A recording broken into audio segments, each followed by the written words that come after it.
నమస్తే అండి. అందరూ ఎలా ఉన్నారు? బాగున్నారా? నేనైతే బాగున్నానండి. మీరందరూ కూడా బాగుండాలని మనస్ఫూర్తిగా కోరుకుంటున్నాను. ఈరోజైతే ఉదయం లేవగానే వాకిలి ఊడ్చేసి ఇంకా వంట కూడా చేయలేదు. మిషన్ ఎక్కాల్సొచ్చింది. నైట్ 9కి అయితే ఒక ఆవిడొచ్చి మార్నింగ్ 7 వరకు బ్లౌజ్ కావాలని అడిగింది. ఎంబ్రాయిడరీ వర్క్ అయితే ఏయించుకున్నారంట. బ్లౌజ్ కుట్టడానికి టైం లేక ఇంకా అలాగే ఇచ్చేసారంట వాళ్ళు. ఉదయం ఏమో 8 లోపు బియ్యం పోసుకోవాలి. ఇంకా తర్వాత అయితే టైం బాలేదంట. ఖచ్చితంగా కావాలి అని అడిగారు. పిల్లలతో అయితే నాకు అవ్వదని చెప్పేశాను. ఉదయం వడిబియ్యం పోసుకునేది ఉంది, ఎలాగైనా 8 లోపు ఇచ్చేలాగా చూడండి అని కొంచెం రిక్వెస్ట్ చేశారు. నాకేమో ఇంటికి వచ్చిన వాళ్ళని మలిపి పంపాలంటే మనసొప్పదు. ఏమనుకుంటారో అని కాస్త మొహమాటంగా ఉంటదన్నమాట.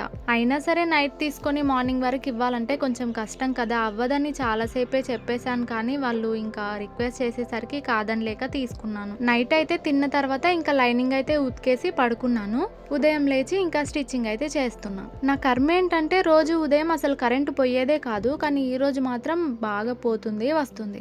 ఎప్పుడు ఇంతేనండి. ఏదైనా అర్జెంట్ ఉంది, అర్జెంటుగా కుట్టేద్దాం అనుకున్నప్పుడే ఇలా అవుతుంది. ఇక వర్క్ బ్లౌజ్ అంటే మనకు హెమ్మింగ్ చేసేది ఉండదు కదా, కాస్త తొందరగా అయిపోతుంది అన్నట్టు తీసుకున్నాను. ఇంకా ఈ టైంలో మిషన్ కుట్టడం వల్ల అంత ప్రాబ్లం ఏమి ఉండదండి. తొక్కితే ప్రాబ్లం ఏమో, కాకపోతే మోటరే కాబట్టి ఏం ప్రాబ్లం ఏమి ఉండదు. అలాగని ఊరికే కూర్చొని స్టిచ్చింగ్ అయితే చేయలేము, బ్యాక్ పెయిన్ వచ్చేస్తుంది. నేను కూడా ఇప్పుడు కుట్టడానికి బయట నుంచి బట్టలు అయితే తీసుకోవట్లేదు, కాకపోతే ముందు తీసుకున్నవి ఉంటాయి కదా, ఇన్ని డేస్ ఇంట్లో పెట్టుకొని ఇప్పుడు రిటర్న్ ఇచ్చేస్తే బాగుండదు కదా. ఇంకా ఎలాగోలో ఓపిక తెచ్చుకొని అవైతే కుట్టేయాలి. ఇంకోటి, ఈ టైంలో కుట్టడం వల్ల ప్రాబ్లం ఉండదండి, కాకపోతే బట్ట ముక్కలు అక్కడ పడ్డాయి ఇక్కడ పడ్డాయి అని వంగుతూ ఉంటాం కదా, అలాంటివి చేయకుండా పక్కన ఒక చైర్ పెట్టుకొని అన్ని అందులోనే వేసుకోవాలి. వంగే పనులు పెట్టుకోవద్దన్నమాట. మా అమ్మ కూడా టైలరే. మా అమ్మ కడుపులో నేను ఉన్నప్పుడు 9 months టైంలో, అప్పుడు ఇంకా మోటార్లు ఉన్నాయో లేదో, మా అమ్మ అయితే తొక్కి మరీ మిషన్ కుట్టేదంట. ఈ టైంలో ఖచ్చితంగా కుట్టకూడదు అనేది ఏమి ఉండదండి, ఎవరి పరిస్థితులు వాళ్ళవి కదా.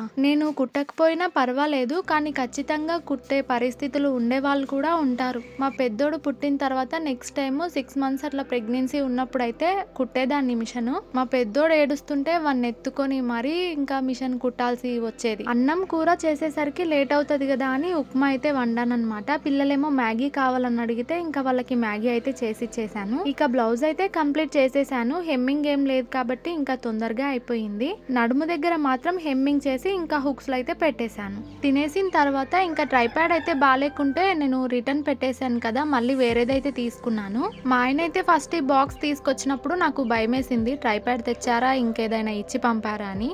అంటే ట్రైప్యాడ్ ఉండేదేమో చిన్నగా, బాక్స్ ఏమో పెద్దగా ఇచ్చారు. నేను ఆర్డర్ పెట్టింది కాకుండా వేరేదేదైనా వచ్చిందా అని భయపడ్డాను, కానీ ట్రైప్యాడే వచ్చిందనమాట. ఈ ఒక్క బాక్స్ ఇస్తే సరిపోయేది కదా, కాకపోతే పెద్ద బాక్స్ లో మళ్ళీ చిన్న బాక్స్ పెట్టి ఇచ్చారు. ఇది కూడా మా ఊరికి వచ్చి అయితే ఇయ్యలేదన్నమాట. నాగర్ కర్నూలు పక్కన ఉయ్యాలవాడ అని ఊరుంటుంది, అక్కడికి వచ్చి తీసుకోవాలి, లేకపోతే రిటర్న్ వెళ్ళిపోతుంది అన్నారు.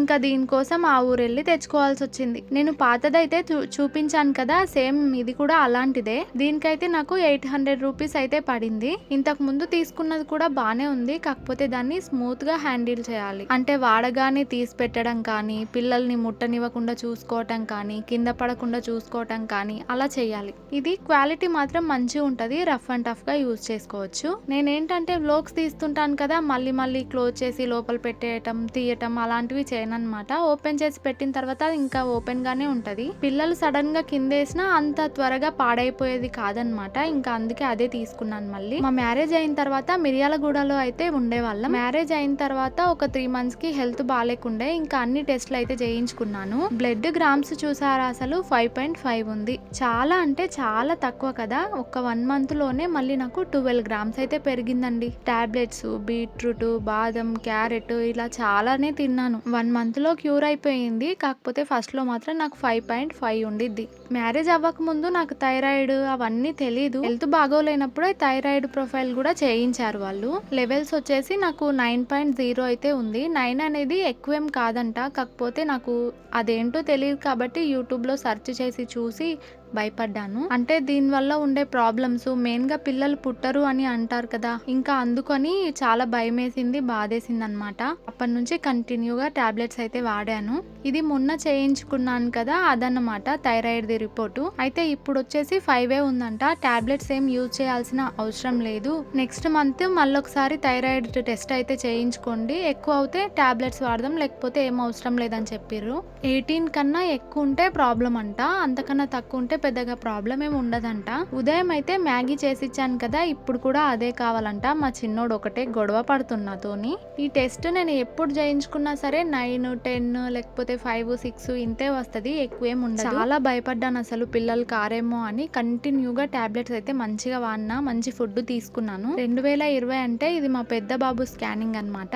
ఈ స్కానింగ్ వచ్చేసి నేను ఫస్ట్ తీసుకున్నది 10 వీక్స్ 6 డేస్ అయితే వచ్చిందనమాట. నాకు హార్ట్ బీట్ కూడా వినిపించారు వాళ్ళు. పుట్టరేమో అన్న భయంలో ఉన్నాను కదా, కన్సీవ్ అయిన తర్వాత చాలా హ్యాపీ అనిపించింది అసలు. హార్ట్ బీట్ వచ్చేసి 160 అయితే ఉంది. ఈడీడీ ఏమో 16/3/21 అయితే ఉంది. కాకపోతే నాకు 4/3/21 అయితే డెలివరీ అయ్యింది. చాలా మంది అడుగుతున్నారు కదా నార్మలా సిజేరియన్ అని, నాకు రెండు కూడా నార్మలే. ఇదేమో 2022 అంటే అబార్షన్ అయిందని చెప్పాను కదా, ఆ బాబుది. అప్పుడు కూడా మొత్తం బాగానే ఉండే. 9 వీక్స్ కి అయితే నేను స్కానింగ్ అయితే తీపించుకున్నాను. హార్ట్ బీట్ కూడా ఉండే. అప్పుడప్పుడు స్పాటింగ్ అయ్యేదన్నమాట హెవీగా, అందుకోసమని నేను ఫుల్ గా మంచిగా రెస్ట్ తీసుకున్నాను. కానీ అయినా కూడా ఆఖరికి ఇలా అయిపోయింది.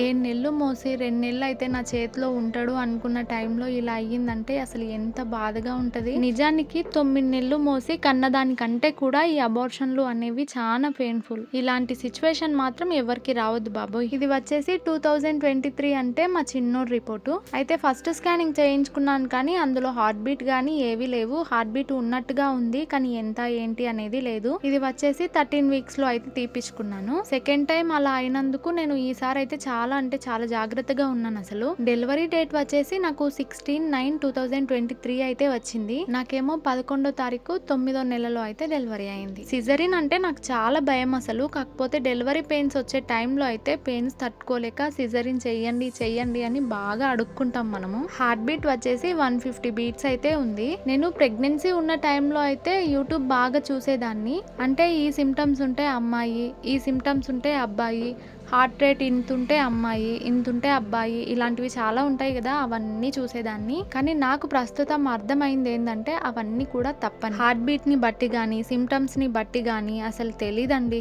అదంతా నమ్మటం వేస్ట్, అసలు టైం వేస్ట్. ఇది మొన్న తీయించాను కదా ఆ స్కానింగ్. ఈ స్కానింగ్ లో చూస్తుంటే నాకు అసలు బేబీ క్లియర్ గా కనిపిస్తున్నట్టుగా ఉంది. మీకు అలాగే అనిపిస్తుందా? తల ఉన్నట్టు, కాళ్ళు చేతులు అన్ని ఉన్నట్టుగా అంటే నా మనసుకి అలా అనిపిస్తుంది. ఇప్పుడైతే హార్ట్ బీట్ వచ్చేసి 148 అయితే ఉంది. డెలివరీ డేట్ వచ్చేసి 16/11/25 ఉంది. మా ఆయన బర్త్డే వచ్చేసి 15/11. అమ్మాయి పుట్టి అది కూడా మా ఆయన బర్త్డే రోజు పుడితే భలే ఉంటది కదా. నేను ఈ స్కానింగ్ వచ్చేసి 11 వీక్స్ అప్పుడైతే తీయించుకున్నాను. హార్ట్ బీట్ అంతా కూడా బానే ఉంది అని చెప్పారు కానీ ఈసారి అయితే నాకు వినిపించలేదు. ప్రతిసారి విన్నాను కానీ ఈసారి మిస్ అయ్యాను. ఈ స్కానింగ్ లను బట్టి నాకు అర్థమైంది ఏంటంటే హార్ట్ బీట్ ని బట్టి మనం జెండర్ ని అయితే కన్ఫర్మ్ చేసుకోలేము. అది తప్పని అర్థమైపోయింది. మా వారు కొన్ని సరుకులు అయితే తీసుకొచ్చారు. ఇంట్లోకి సామాన్ అంతా కూడా నిండుకున్నదనమాట. అయితే నేను రాసిచ్చింది మాత్రం బారెడు, ఆయన తెచ్చింది మాత్రం మూరెడే. డబ్బులు అయితే తక్కువ ఉన్నాయంట, అందుకోసమని ఇంకా సరుకులు కూడా తక్కువే తీసుకొచ్చారు. ఇంకా సరుకులన్నీ కూడా సర్దేసుకుంటున్నాను. నేను మొన్న పెట్టిన వీడియోలో అయితే చాలా మంది కూడా మీకు పాపనే పుడుతుంది అనేసి కంగ్రాట్స్ చేశారు. అందరికి కూడా థ్యాంక్స్ అండి. మీ అందరి మాట పుణ్యాన నాకు అలాగే పాప పుడితే ఎంత బాగుంటుందో. కొంతమంది ఏమో ముగ్గురిని చూసుకోవటం కష్టం, ఎందుకు ఇద్దరు ఉన్నారు కదా, ముగ్గురికి ఎందుకు ఉన్నారు అన్నట్టు అన్నారు కదా. మీరన్నది కూడా నిజమేనండి, మేము కూడా అలాగే అనుకున్నాం. అయితే థైరాయిడ్ ఉన్న వాళ్ళకి కొంతమందికి తెలిసే ఉంటుంది, మనకు ఇరెగ్యులర్ గా ఉంటాయి కదా. అయితే మామూలుగా 28 డేస్ కి రావాలి. కాకపోతే మనకు ఇది ఉండటం వల్ల 30 డేస్ కి కానీ 35 కానీ 40 కానీ ఇట్లా 40 లోపే వచ్చేదన్నమాట. ఒకసారి ఇలాగే లేట్ అయ్యి 50 డేస్ అయిపోయింది. ఇంకా అందుకే నేను టెస్ట్ చేసుకుంటే నెగిటివ్ వచ్చిందనమాట. ఇంకా తర్వాత అదే వచ్చేసింది. ఈసారి కూడా అంతేలే లేట్ గా వస్తుందిలే అనుకున్నాను, పాజిటివ్ వస్తుందని అసలు ఎక్స్పెక్ట్ చేయలేదు నేను కూడా. ఇంకోటి ఫస్ట్ టైం కానీ సెకండ్ టైం కానీ నేను థైరాయిడ్ టాబ్లెట్స్ అనేది కరెక్ట్ గా వాడితేనే నేను కన్సీవ్ అయితే అయ్యానన్నమాట. ఇప్పుడు కూడా అంతే కదా, నేను టాబ్లెట్స్ వాడితేనే వస్తుంది, లేకపోతే ఏం ప్రాబ్లం ఏం లేదు. నాకు నిజానికి ఆపరేషన్ తో అవసరమే లేదు అనుకున్నాను నేను. నిజానికి నేనే షాక్ అయ్యాను అసలు. థైరాయిడ్ వి టాబ్లెట్స్ యూజ్ చేయట్లేదు కదా, ఎందుకు ఇలా అయ్యిందబ్బా అని నాకే అర్థం కాలేదు. ఇంకా దేవుడు అనుకున్నాడేమో ముగ్గురిని ఇవ్వాలని, అందుకోసమే రాసి పెట్టినట్టు ఇచ్చేస్తున్నాడు. అమ్మాయి అమ్మాయి అని కలలుగా అంటున్నాను కదా, ఈసారి ఆ అమ్మాయి ఇద్దామని ఇలా చేశాడేమో. ఇంకా కన్సీవ్ అయిన తర్వాత మాత్రం నాకు అబార్షన్ చేసుకోవడం లాంటివి అయితే ఇష్టం లేదు అస్సలు. కష్టమో నష్టమో అంతా మన మంచికి అనుకోవాలి తప్ప ఇంకా అలాంటివి చేయటం అయితే నాకు ఇష్టం లేదు. అందుకోసమే ఇంకా నేను ఉంచేసుకున్నాను. సరుకులు సర్ది ఇల్లు నీట్ గా ఊడ్చేసుకున్న ఒక హాఫ్ అన్ అవర్ లో మళ్ళీ ఇల్లు మొత్తం ఇలా చేసి పెట్టారు మా పిల్లలు. రోజంతా ఈ ఇల్లు సర్దటం ఊడవటానికే నా టైం అంతా సరిపోతుంది. ఉదయం అయితే ఉప్మా చేశాను కదా, ఇంకా అన్నం అయితే వండేశాను. కర్రీ ఏం చేయలేదన్నమాట, పెరుగుంది. పిల్లలైతే పెరుగుతో తినేస్తారు కానీ నాకు ఏదైనా కారం కారంగా తినాలనిపించింది. యూట్యూబ్ లోనే చూసాను అనమాట. పచ్చిమిర్చి పచ్చడి, కాకపోతే ఆయిల్ లేదు, ఏ పోపు పెట్టడం లేదు, ఏం లేదు, జస్ట్ మిక్సీ చేసుకొని తినేయటమే. ఈజీగా ఉంది, ఫాస్ట్ గా అయిపోతుంది కదా అనేసి ఇంకా ట్రై అయితే చేస్తున్నాను. కావాల్సినవన్నీ కూడా ఇంకా ఇంట్లో ఉండే. ఎక్కువ ఏం తినాలి అనిపించినప్పుడు ఇట్లా కారం కారంగా ఎల్లిపాయ నీర్పొడి కానీ లేదంటే ఇలా పచ్చళ్ళు కానీ చేసుకొని తినేస్తాను. ఎక్కువ కూరగాయలే తినాలి కానీ మనకి ఈ టైంలో ఎక్కువ కూరగాయలు తినాలనిపించదు. కారం కారంగా ఇట్లాంటివే తినాలనిపిస్తుంది. ఇంత మెత్తగా అయితే మిక్సీ పట్టకపోయినా పర్వాలేదు. ఇక సాయంత్రం 3:00 మళ్ళీ ఇంట్లో పనులు అయితే స్టార్ట్ చేసుకున్నాను. పెద్ద పెద్ద బట్ట ముక్కలు అయితే తీసేసి దుగ్గులో అయితే పెట్టేశాను. ఇంకా బయట అయితే ఊడ్చేసుకుంటున్నాను. ఇల్లు కూడా ఊడ్చేశాను. గిన్నెలు తోమాల్సినవేమో బయట వేసేసాను. ఇల్లు వాకిలి ఊడ్చుకున్న తర్వాత ఇంకా గిన్నెలు అయితే తోమేస్తా. సాయంత్రం అవుతోంది కదా, ఇంకా బాగా గాలి పెడుతూనే ఉంటది. నైట్ టైం బయట పడుకుంటాం గానీ అసలు బాగా చలి పెడుతుంది. ఒక గంటలోనే లేచి నేను ఇంట్లోకి వెళ్ళిపోతా. చలిని తట్టుకోవటం మాత్రం మన వల్ల అస్సలు కాదు. నాకు ముఖ్యంగా చెవులు నొప్పి పెడతాయి చలి పెడితే. వాకిట్లో అయితే ఒక్కసారి పేడ జల్లినా మళ్ళా జల్లితే బాగుంటుండే, మంచిగా అనుగుతుండే. ఇప్పుడు బాగా వర్షాలు పడుతుంటాయి కదా, అక్కడక్కడ ఇంకా గుంతలు అలాగే ఉన్నాయి. ఇంకాస్త మట్టి పోస్తే బాగుంటుండే. ఇంకా నా చేతగాక వదిలేసిన ఉండకోకో అని. ఇంతకు ముందు అయితే బాగా ఆకు రాలేదు కదా, ఆకుల్ని ఊడ్చి ఊడ్చి ఊడ్చి ఊడ్చి చాలా విసుగొచ్చేది అసలు. ఇప్పుడు కాస్త బాగుంది. చెత్త బండి వచ్చేసి ఇంతకు ముందు ఇక్కడ మా ఇంటి పక్క నుంచి పోయేది, ఇప్పుడు వేరే దారిలో నుంచి పోతుందంట. నేనేమో చెత్త బండి రావట్లేదేమోనని చెత్తనేమో అట్లనే జమ చేస్తున్నా. ఇంకా పనులన్నీ అయిపోయిన తర్వాత ఫ్రెష్ అప్ అయిపోయి ఒక బ్లౌజ్ అయితే ఉంటే కట్ చేసేసుకున్నాను. ఇప్పుడు ఒక డ్రెస్ అయితే ఉందన్నమాట, దాన్ని అయితే కుట్టాలి. 2 శారీస్ అయితే ఇచ్చారనమాట. ఒక దానికైతే లైనింగ్ దొరకలేదు నాకు, ఒకదానికి మాత్రం తీసుకొచ్చిన. మెయిన్ గా కట్ చేసుకోవటానికి టేప్ లేదు, పిల్లలు చించేశారు. నేను ప్రస్తుతం అయితే స్కేల్ యూజ్ చేస్తున్నా. స్కేల్ తో అయితే బ్లౌజులు కానీ పైన యోక్ పార్ట్ కానీ కట్ చేసుకోవచ్చు, కానీ మనకు అంబ్రెల్లా ఫ్రాక్ అయితే కట్ చేయటం కష్టం. అందుకే ఇంకా నేను ఒక ట్రిక్ తో అయితే కట్ చేసుకుంటాను. కొలతకైతే ఇంకా రెడీమేడ్ డ్రెస్ అయితే ఇచ్చారు. హైట్ అంతా కూడా ఇంకా దీనిలాగే పెట్టమన్నారు. కాకపోతే లోపల సైడ్ బట్ట అనేది లేదనమాట, కాస్త బట్ట అనేది ఎక్కువగా పెట్టమన్నారు. ఇచ్చి అయితే చాలా డేస్ అవుతుంది. నేనే కాస్త నీరసంగా ఉండి లేట్ చేశాను కుట్టడానికి. ఈరోజు ఎలాగైనా కంప్లీట్ చేద్దామని ఇంకా ముందైతే వేసుకున్నా. ఈ టైంలో బ్లౌజ్ కటింగ్ అంటే ఓకే, కానీ ఈ డ్రెస్ కటింగ్ చేసుకోవాలంటే చాలా విసుగొస్తుందబ్బా. అటు తిరిగి ఇటు తిరిగి బాగా నడుములు కాళ్ళు గుంజేస్తాయి. స్టిచ్చింగ్ వీడియో పెట్టమని చాలా మంది అడుగుతున్నారు. నేను వీలైనంత తొందరగా పెట్టడానికి అయితే ట్రై చేస్తా. ముఖ్యంగా అర్థమయ్యేలాగా చెప్పాలంటే టేప్ ఉండాలి. మనకు మెయిన్ గా కావాల్సిందే లేదు. కుట్టాల్సినవి కుట్టి ఇచ్చిన తర్వాత చాలా ఫ్రీగా ఉంటాను కదా, అప్పుడైతే మంచిగా చూపిస్తా. ఇంకా ఇకపై అయితే బయటి వాళ్ళవి కుట్టడానికి అయితే ఏం తీసుకోను. కుట్టుకుంటే ఇంకా నావి మాత్రమే కుట్టుకోవాలి. డ్రెస్లు అనేవి కుట్టడం ఈజీ, కట్ చేయటం కష్టం. బ్లౌజులేమో కట్ చేసుకోవటం ఈజీ, కుట్టడానికి టైం పడుతుంది. కొలాయి నీళ్ళు వస్తుంటే ఇంకా నీళ్ళు పట్టుకుంటూ బట్టలు అయితే కట్ చేసేసుకున్నాను. ఈ శారీ అయితే మీషోలో తీసుకున్నాను కదా, ఇది కటింగ్ చేయించుకునేటప్పుడు స్టిచ్చింగ్ చేసేటప్పుడు అయితే వీడియో పెడతా. ఇప్పుడు కట్ చేసి కుట్టుకుందాం అనుకున్నాను, కాకపోతే మీకు చూపిద్దాం అనేసి ఇప్పుడైతే ఇంకా కట్ చేసుకోలేదు. నాకు ముందు రోజే చికెన్ బిర్యానీ చేసుకొని తినాలనిపించింది. అయితే మా అత్తమ్మ వాళ్ళైతే బోర్ వేశారనమాట, నీళ్లు పడ్డాయి అనేసి ఇంకా వాళ్ళైతే యాటం చేస్తారు అనమాట. ఇంకా అక్కడికైతే వెళ్ళినాము నైట్ టైము. అందుకే ఇంకా ఇంటి దగ్గర అయితే వండుకోలేదు, అక్కడే తిన్నాం కాబట్టి. 8 కలాగా పోతే ఇంకా ఇంటికి వచ్చేసరికి 11 అయ్యింది. పొలం దగ్గర కదా, ఇంకా లైట్స్ ఏమి ఉండవు, ఫోన్ లైట్లు వేసుకునే తిన్నాము. అందుకని ఇంకా వీడియో తీసుకోవటానికి కూడా రాలేదు నాకు. మా ఆయన చికెన్ తీసుకొచ్చింది కానీ బాస్మతి రైస్ అయితే తీసుకురాలేదు. ఇంకా అందుకే ముందుగా కావాల్సినవన్నీ ఏర్పాటు చేసి పెట్టుకున్నాను. ఉల్లిగడ్డనైతే వేపి పక్కన పెట్టేసుకొని ఇంకా చికెన్ అయితే వండుతున్నాను. మా ఆయన బియ్యం తెచ్చిన తర్వాత రైస్ వేద్దామని. ఈ టైంలో మనం వండుకొని తినే కంటే మనకు ఎవరైనా వండి పెడితే తింటే బాగుంటుంది. కొంతమందికి ప్రెగ్నెన్సీ టైంలో అల్లం వెల్లిపాయ పేస్ట్ స్మెల్ అయితే పడదంట కదా, నాకు కూడా అంతే. ఆ స్మెల్ చూస్తే చాలు ఇంకా తినాలన్న ఆశ చచ్చిపోతుంది. వండిన తర్వాత పెద్దగా స్మెల్ ఏం రాదు, ఎందుకంటే కొద్దిగానే వేస్తాను కదా నేను. మూత తెరవగానే కడుపులో తిప్పినట్టుగా అవుతుంది. చికెన్ లెగ్ పీస్ పీసుల్లాగా పెద్ద పెద్ద పీసులు తీసుకొస్తే మాకు తినాలనిపించదు. అందుకే నేను నార్మల్గా చికెన్ కర్రీ చేసుకునేటట్టే తీసుకురమ్మంట. ఇంకా మా వారు వచ్చేసిన తర్వాత బియ్యం తీసుకురాగానే కడిగి పక్కన పెట్టేసి ఇంకా అన్నం కూడా వండేస్తున్నా. ఇంత కష్టపడి వండిన తర్వాత ఎందుకో ఓపిక రాదు, తినాలనిపించదు. వండక ముందు కానీ వండేటప్పుడు కానీ ఆకలిగా ఉంటది, తినాలనిపిస్తుంది. వండిన తర్వాత తినాలన్న ఆశ చచ్చిపోతుంది మరి ఎందుకో. ఎక్కడికైనా బయటకు వెళ్ళినప్పుడు రెస్టారెంట్కి కనుక వెళ్ళామంటే నేనేమో చికెన్ బిర్యానీ తింటాను, మా ఆయనేమో మటన్ బిర్యానీ తీసుకొని తింటాడు. ఆయనకి చికెన్ అంటే పెద్దగా ఇష్టం ఉండదు కానీ ఇంటికి మాత్రం మా కోసమే తీసుకొస్తాడు. ఇంకా నీళ్లు వచ్చేసి కొద్దిగా ఎక్కువగానే పోసుకున్నాను. కొన్ని వాటర్ తీసి కర్రీలో అయితే వేస్తా. ఫస్ట్ టైం బిర్యానీ చేసేటప్పుడు ఇంత ప్రాసెసా, ఇంతగానం పని ఉంటుందా అనిపించింది. రాను రాను చేయగా అలవాటైపోయింది. ఇప్పుడేమో తొందరగా కంప్లీట్ అయిపోతుంది. కారం పొడి పట్టించుకునేటప్పుడు నేను ఉప్పు తక్కువగా వేసాను, అందుకే కలర్ అనేది రెడ్ గా కనిపిస్తుంది. ఉప్పు గనక ఎక్కువ వేసుకున్నామంటే రాను కారం పొడి అనేది తెల్లగా అయిపోతుంది. నాన్ వెజ్ అనేది కొంచెం కారం కారంగానే ఉండాలి, అప్పుడే బాగుంటుంది. అందుకే కొంచెం కారం పొడి అనేది ఎక్కువగానే వేస్తా. ధనియాల పొడి అయితే వేసేసి కొన్ని వాటర్ కూడా వేసాను. రైస్ లో మనం చికెన్ కలిపేటప్పుడు మనకు కొంచెం గ్రేవీగా ఉండాలి కదా, చికెన్ ముక్కలు మాత్రమే ఉంటే రైస్ కి మనకు గ్రేవీ అనేది అంటుకోదు కదా, అందుకే కొద్దిగా వాటర్ వేసి మసిలిన తర్వాత ఇంకా చికెన్ మసాలా అయితే వేసుకొని దింపేస్తా. ఇంకా చికెన్ అయితే కంప్లీట్ అయింది, అన్నం కూడా అయ్యింది. రెండింటిని కూడా కొంచెం దమ్ పెట్టాలి. చాలా మంది ఇలా వేసేటప్పుడు గిన్నెకి చుట్టూ కూడా మూత పెట్టిన తర్వాత పిండి అయితే పెడుతూ ఉంటారు గాలి వెళ్ళకుండా.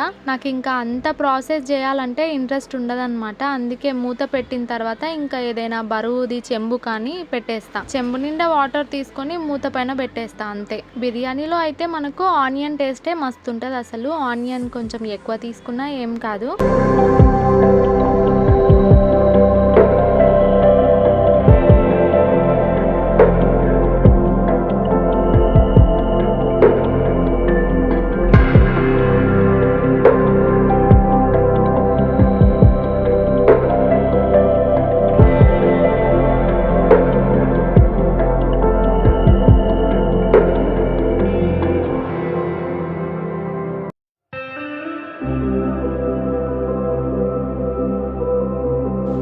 ఒక 5 minutes 10 minutes పెట్టి ఇంకా ఆఫ్ అయితే చేసేసుకున్నాను. మూత తెరవగానే స్మెల్లే అదిరిపోతుంది. అసలు గ్రేవీ కూడా మనకు అన్నంకి మొత్తంకి మంచిగా అంటుకుంటది కదా, టేస్ట్ మాత్రం చాలా మంచిగా అయ్యింది. వీడియోస్ లో నేను ఫుడ్ పెడితే గనుక మా వాళ్ళైతే చూసి షాక్ అవుతుర్రు. నీకు వంటలు ఎప్పుడు నేర్చుకున్నావు, అసలు నీకు వంటలు వస్తాయా అయితే ఇంకా పిల్లలకి పెట్టేశాను. పిల్లలైతే తింటున్నారు. మా పెద్దోడేమో టీవీ చూస్తూ ఒకే దగ్గర కూర్చుంటాడు కానీ మా చిన్నోడు అట్లా కాదు, మొత్తం తిరుగుతూ తింటాడు అనమాట.